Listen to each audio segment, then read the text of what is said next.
Pour parler Europe, c'est ici, au Queen Victoria à Lille, que l'Association des États généraux des étudiants de l'Europe s'est donné rendez-vous.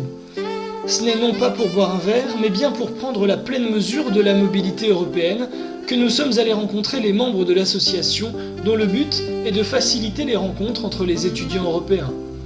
L'occasion pour nous de tenter de répondre à cette question que sans doute vous vous posez, quel budget faut-il pour partir à l'étranger ? Car si certains pays font rêver, les prix y sont parfois très élevés.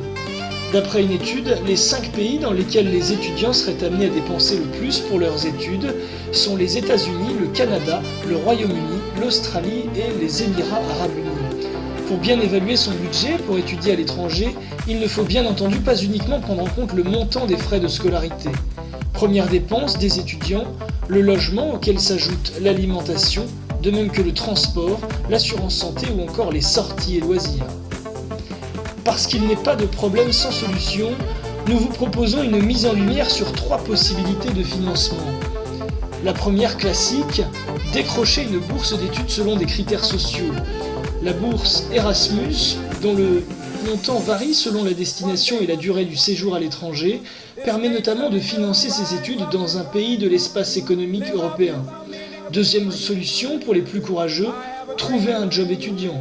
D'après l'Observatoire de la vie étudiante en 2017, 46% des étudiants en France travailleraient pendant leurs études. L'occasion d'acquérir une expérience professionnelle, à condition bien sûr que cela n'ait pas un impact négatif sur vos études. Enfin, troisième solution, partir en tant que jeune au pair, c'est le bon plan permettant de poursuivre ses études à l'étranger tout en étant nourri et logé.